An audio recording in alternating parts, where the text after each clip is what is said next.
Hello everyone. In this video, I will show you how to reduce RAM usage in Windows 11. The first thing you can do is close programs you are not using. Open Task Manager from the taskbar. Look under the Processes tab and sort by memory to see which apps are using the most. Right-click the ones you do not need and select End Task. Next, stop some programs from starting automatically when you turn on your computer. In Task Manager, go to the Startup tab and disable the apps you do not need to run in the background. This will free up memory for other tasks. You can also check your background apps in Settings. Open Settings, go to Apps, then Installed Apps.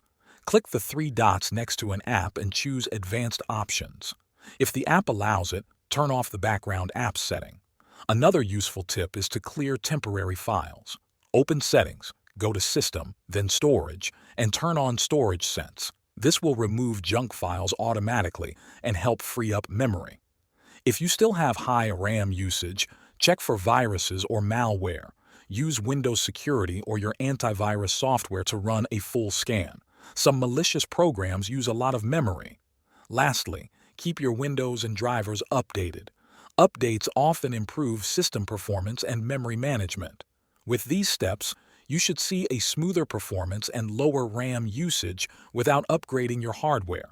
Thanks for watching.